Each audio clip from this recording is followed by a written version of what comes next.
think you could kidnap Jinora and all these baby bisons? The lion turtle might have been the source of all four elements, but they weren't exactly useful in terms of teaching humans how to use them. While humans had to go through a trial and error process in order to master their elements, they strongly relied on animals in 3 cases, and in a celestial being in one of the 4. The Avatar universe sure has its share of hybrid beasts, but the Badgermoles, the dragons, and the flying bisons are directly responsible in shaping how the 4 nations use their respective elements. In today's video, I will explore how these animals, and the moon, inspired the elemental benders in improving their bending skills, while discussing some of these creatures' unique features. Now pick your favorite creature, and let's get moving. Yip yip! I've never had a human as a pet before. Waterbenders have a real strong connection to the moon, and just like her, the element they bend represents change. More powerful during the night, waterbenders' power level varies depending on the phase of the moon. While a full moon would give them quite a power boost, a new moon would weaken their ability, while a lunar eclipse would make it completely impossible to bend water. Unlike the other elemental benders featured in this video, waterbenders didn't learn to build their skills with the help of animals, but with the celestial being responsible for powering them up. As most of you know, the moon affects the Earth's sea levels, either causing high or low tides. The moon's effect on the body of waters inspired greatly early waterbenders as they adopted the way the moon pushed and pulled the tides. If you look at the way Katara or Korra waterbends, you can notice how the ideology is anchored into their practice. They basically use their chi to imitate the moon's gravitational pull ability to direct their energy. This allows them to control the water they bend through push and pull. This fact is also in the figure of Tui and La, 2 spirits living in the Northern Water Tribe's spirit oasis. The 2 koi fish are one of the first spirits that came to the human world after the closing of the portals by Avatar 1. The white koi fish Tui is the mortal form of the moon spirit, while the black water creature La is the embodiment of the ocean spirit. Together they keep a form of balance in the world by circling each other in a sort of dance between ocean and moon. With Tui having a black spot on its forehead and La a white one, they also represent the yin and yang.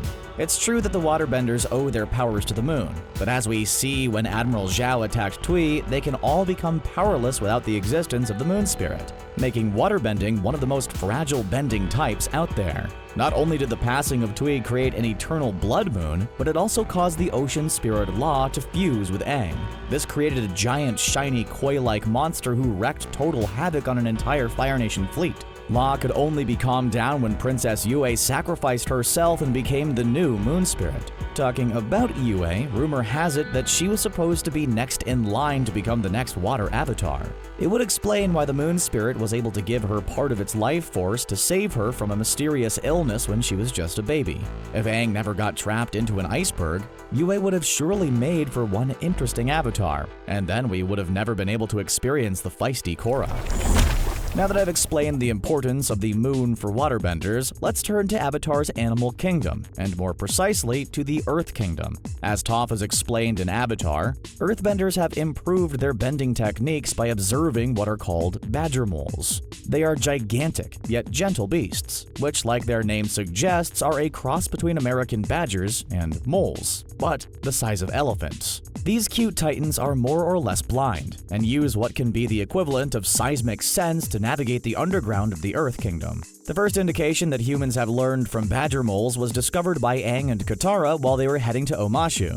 Accompanied by a group of traveling bards, the two had to go through a network of tunnels known as the Cave of Two Lovers. While walking in this maze, they found the origins of the cave itself when stumbling upon a tomb. The tomb's decorated walls tell the story of Oma and Shu, 2 legendary figures within the Earth Kingdom's history.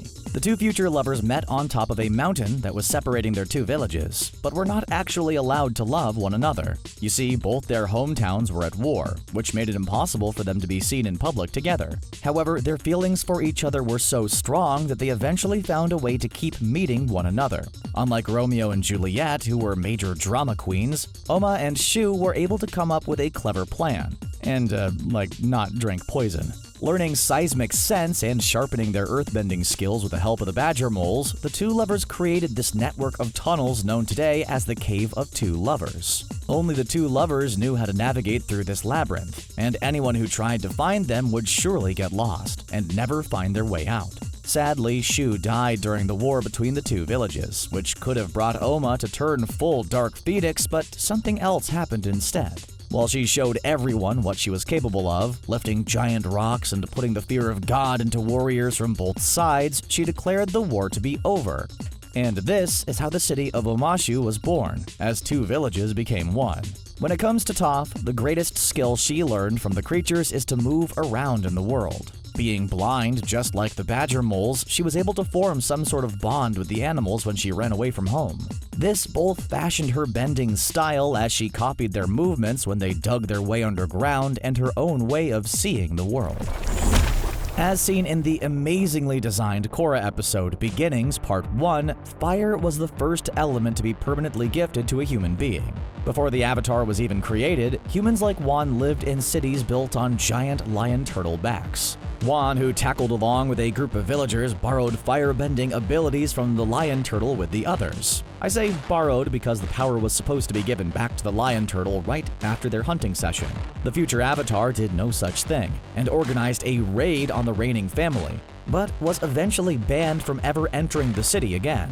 This is where the first avatar's story begins, as he was allowed to keep his firebending. While the fire lion turtle gave Wan his powers, he didn't really give him an instruction manual with it, making Wan a poor firebender at first. This all changed after he befriended the spirits, and most importantly, the white dragon spirit who taught him how to bend fire with elegance. I am, of course, talking about the dancing dragon technique. This choreography and martial arts style was kept alive for centuries by the Sun Warriors, an ancient civilization who kept the ancient ways of firebending alive. They are also responsible for protecting what they call the Eternal Flame, which is believed to be the first fire given to humans by dragons, and needs to be kept alive. While Wan was seemingly the first to learn the dancing dragon technique, as viewers, we have seen it in action for the first time when Zuko and Aang first discovered the Sun Warriors. The trip was a bit of a therapy for both our boys. Zuko couldn't get his firebending up and running, or at least not as intense as before, and Aang had a typical case of firebending stage fright, having burned Katara by accident in the past. While Zuko believed that his uncle Iroh slayed the last of the dragons, it turns out this was one big fat lie, as two dragons appeared before the boys. The dragons ended up helping both boys understand the true nature of fire, that it wasn't just about destruction, but just like the sun, it represented life and energy. This encounter changed the lives of both, granting Zuko a better understanding about himself as a firebender and teaching Aang that there are multiple ways of understanding each element. For today's last entry, let's take a look at the fluffy flying bisons. These six-legged pets mostly lived with the air nomads at one of the 4 air temples around the world. Make it 5 if you count the Air Temple Island off the coast of Republic City in The Legend of Korra. Just like the dragons, they were believed to be extinct after the air nomad genocide took the lives of almost the whole airbender civilization, leaving Aang and Appa to be the sole survivors. In terms of flying bisons, that information was not quite accurate. A group of sages isolated from the rest of the world called the Bonti seems to have saved some of the fluffy creatures during and after the 100-Year War. Living on Bonti Island in the southern Fire Nation area, it was the perfect hideout for flying bisons, who, like we saw in Korra, are still thriving and nurturing tiny big offsprings. While some of them are hunted for food for bossing Sei's upper class, the return of the air nomads as allies means further protection from poachers. Like Appa was to Aang, each flying bison who is paired with an air nomad becomes its companion for life. A great spiritual bond grows between the human and the beast, as they spend most of their time together, whether at the temple or flying around together. Appa was a key character in helping Team Avatar travel around the world in order for Aang to learn all the 4 elements. The animal inspired by a mix between the bison and a manatee doesn't use wings to fly, but airbends by using their large tail to navigate through the air. If you look at Appa's forehead, it seems that the air nomads inspired themselves directly from these animals to create their arrow tattoo tradition. Unlike the previous elemental benders and the other creatures discussed earlier, the flying bisons are part of the airbenders' culture and family life. While it's a bit unclear how the Sky Bisons taught the Airbenders to improve their techniques, Aang's Airbender staff might give us some clues about it. The staff, which doubles as both a weapon and a transportation device, can be opened up to reveal wings and become a glider. The way Airbenders take off is very close to the way flying bisons do. Just like the creature flaps its tail, the Airbender creates a small burst of wind, which helps them to be lifted off the ground, and by bending the air in movement can launch themselves into the air. While not quite at the level of Zahir's flight ability, the Sky Bisons were surely an inspiration for the air nomads as they took to the skies. Under my hidden bending skills revealed video, user Skyrogue19 writes, "Imagine there being one woodbender of Hashirama Senju's caliber. My friend, you got my imagination stirring. How about we start doing Avatar/Naruto crossover videos? Let me know what you'd like to see in the comments down below."